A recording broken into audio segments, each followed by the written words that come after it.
ሰው ሁሉ የጋሽ አሰፋ የቸርነቱ ብዛት ነው ሥጋ በቅናሽ የሚሸጠው እያለ ሲያወራለት፣ እሱ ግን አንድም ቀን ከቤቱ ሥጋ አያስገባም ነበር። ለምን ይመስላችኋል? ለሰው የሚያቀርበውን ምርጥ የሚባለውን ጥብስ ለምን እሱና ቤተሰቡ ፈጽመው አይበሉትም? የዚህ ጥያቄ መልስ ውስጥ የተደበቀው እውነት ከተማዋን ያናጋና መጨረሻው በደም የተለቀሰ ታሪክ ሆኗል። እስከ መጨረሻው በሂር ቻናላችን አብራችሁን ቆዩ።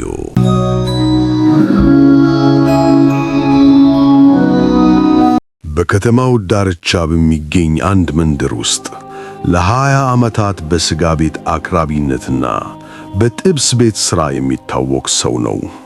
ሁሉም ሰው ጋሽ አሰፋ እያለ በአክብሮት ነው የሚጠራው። የአሰፋን የሚያውቁት ሰዎች እጅግ ታማኝ፣ ሃይማኖተኛ እና ለሰው አዛኝ እንደሆነ አድርገው ነው። የእሱ ጥብስ ቤት ሁልጊዜ በሰው ይሞላል።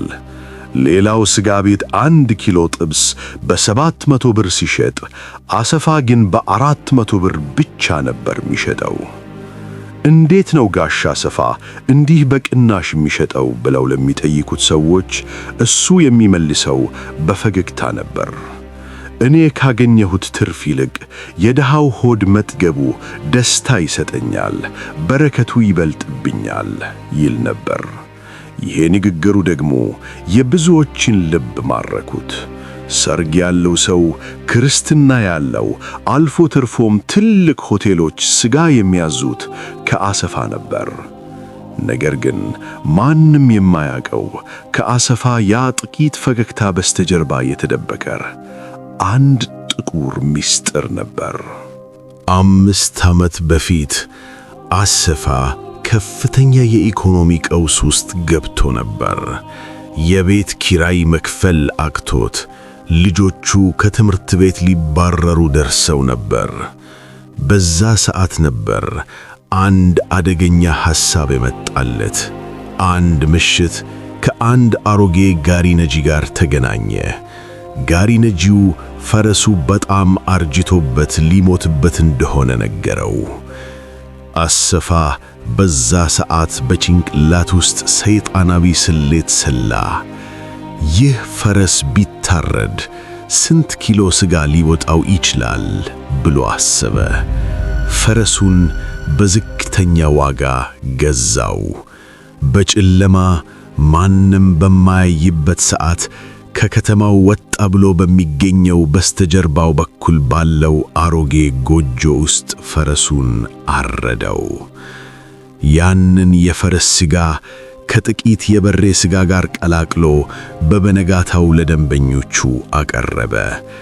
የሚገርመው ግን ማንም አልተጠራጠረም። እንዲያውም ሰዎች አሰፋ የዛሬው ሥጋህ ለምን እንዲህ ጣፈጠ እያሉ ያደንቁት ጀመር። ያን ቀን አሰፋ ከወትሮ በ3 እጥፍ የሚበልጥ ትርፍ አገኘ። ይሄ ትርፍ ደግሞ ሕሊናውን አሳወረው። አሰፋ ቀስ በቀስ ሥራውን አስፋፋ። አሁን አርጅተው የሚሞቱ ፈረሶችን ብቻ ሳይሆን የጠፉና የተሰረጉ ፈረሶችን ጭምር በዝቅተኛ ዋጋ እየገዛ ማረድ ጀመረ። በየቀኑ ሌሊት 6 ሰዓት ላይ በሩን ዘግቶ ሥጋውን ያዘጋጃል። የፈረስ ሥጋው ደማቅ ቀይ ስለሆነ በቅመሙና በጨው አቀናጅቶ ሲያቀርበው ለሰው ዓይን የበሬ ሥጋ ነው የሚመስለው። አሰፋ ባለሀብት ሆነ። ልጆቹን ውጭ አገር ላከ። ትልልቅ ቤቶችን ሠራ። ነገር ግን በቤቱ ውስጥ አንድም ቀን ሥጋ አይበላም። ሚስቱ አሰፋ ለምን ሥጋ አትበላም? እንዲህ ለሰው የምታቀርበውን ምርጥ ሥጋ ለምን እኛ አንበላውም ስትለው፣ እሱ ግን እኔ ሥጋ ሰልችቶኛል፣ በቀን ሙሉ ሥጋ ሳላይ የምውል ይመስልሻል እያለ ይሸውዳታል። እውነቱ ግን የራሱን የቆሸሸ ምስጢር ስለሚያውቅ ነበር። በመሃል ግን አንድ የሚጠራጠር ሰው መጣ። ደበበ ይባላል። ደበበ የአሰፋ የቅርብ ጓደኛና አብሮት የሚሠራ ረዳቱ ነበር። ደበበ አንድ ቀን ሌሊት ባልተጠበቀ ሰዓት ወደ አሰፋ ጎጆ መጣ። አሰፋ ሥጋውን እየከታተፈ ነበር። ደበበ አየው። አሰፋ ደነገጠ። ግን ስግብግብነቱ ከጓደኝነቱ በላይ ስለነበር ለደበበ ከፍተኛ ገንዘብ በመስጠት አፉን አስዘጋው። ይህን ምስጢር ካወጣህ ሁለታችንም እንጠፋለን አለው። ደበበ በገንዘቡ ተታሎ ዝም አለ። ጊዜያት አለፉ። አሰፋ አሁን በመንደሩ እንደ ቅዱስ ይታያል። ነገር ግን አንድ ቀን አስደነጋጭ ነገር ተከሰተ። የአሰፋ ብቸኛና በጣም የሚወዳት ልጁ ከውጭ አገር ለእረፍት መጣች። ልጁ አባቷን በጣም ትወደዋለች። አባዬ ያንተን ጥብስ ናፍቆኛል አለችው። አሰፋ ደነገጠ። አይ ልጄ ዛሬ ስጋው ጥሩ አይደለም ብሎ ሊዋሻት ሞከረ። እሷ ግን አልሰማችውም። ሁል ጊዜ ለሰው ምርጡን እየሰጠህ ለኔ ትነፍገኛለህ ብላ አኮራፈረች። አሰፋ ልጁ ስታዝን ማየት አይፈልግም። በዛ ቀን ግን የበሬ ስጋ አልነበረውም። በእጁ ያለው ያ የተለመደው የፈረስ ስጋ ብቻ ነበር። ለራሱ እንዲህ ብሎ አሰበ። እስካሁን በሺዎች የሚቆጠሩ ሰዎች በልተውት ምንም አልሆኑም። ልጄስ ምን ትሆናለች ብሎ ጥብሱን አዘጋጅቶ ሰጣት። ልጁም በጥምጥም በላችው። አባዬ እውነትም እጅህ ቅቤ ነው ብላ አሞካሸሸችው። ያ ምሽት ግን ለአሰፋ የጥቁር ቀን መጀመሪያ ነበር።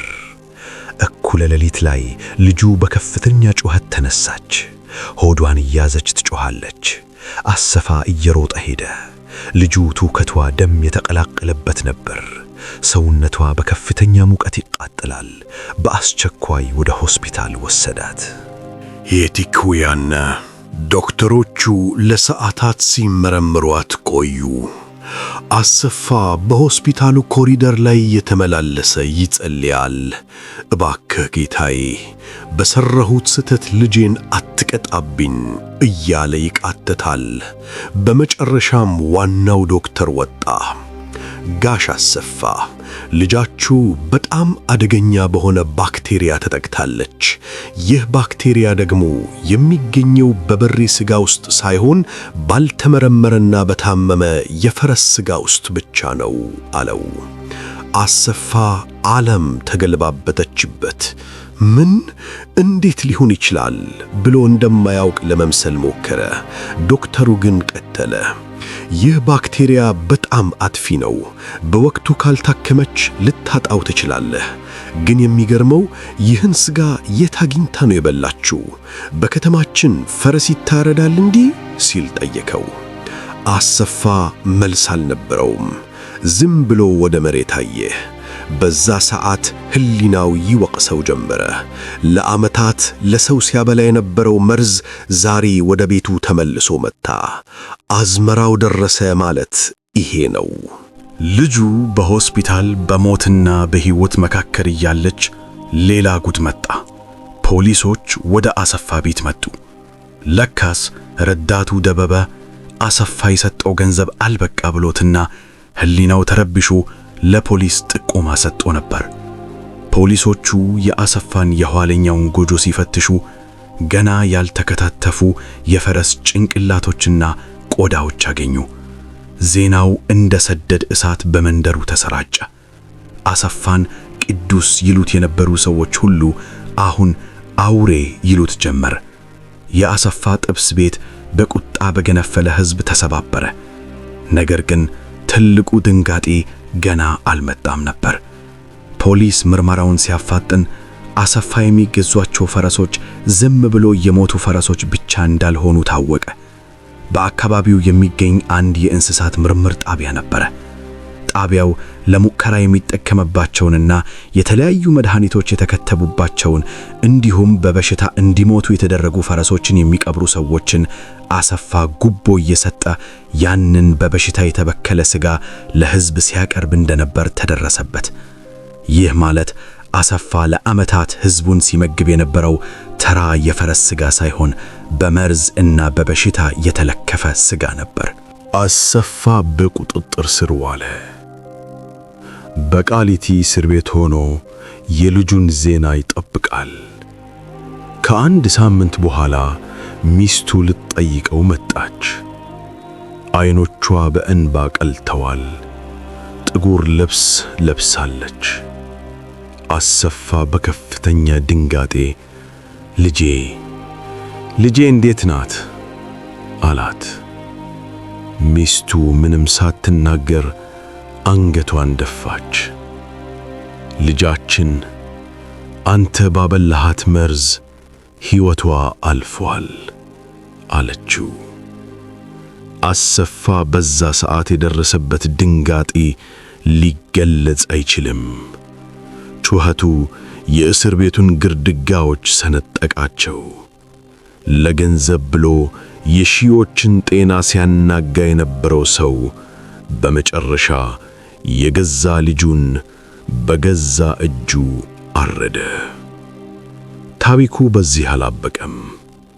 በአሰፋ ስጋ ቤት ለዓመታት ሲመገቡ የነበሩ ብዙ ሰዎች ቀስ በቀስ ለተለያዩ ያልታወቁ የኩላሊትና የጉበት በሽታዎች ተጋልጠው እንደነበር በምርመራ ታወቀ። አሰፋ በሠራው ወንጀል የዕድሜ ልክ እስራት ተፈረደበት።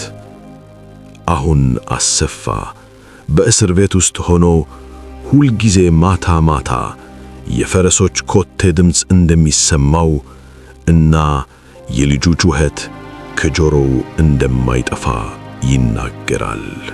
የተከበራችሁ ተመልካቾች፣ የዛሬው ታሪካችን ይህን ይመስላል። አሰፋ በስግብግብነት ተነሳስቶ የሰውን ሕይወት እንደ ቀልድ አየ። ነገር ግን የሰው ደም ከንቱ ሆኖ አይቀርም። የዘሩትን ማጨድ አይቀሬ ነው።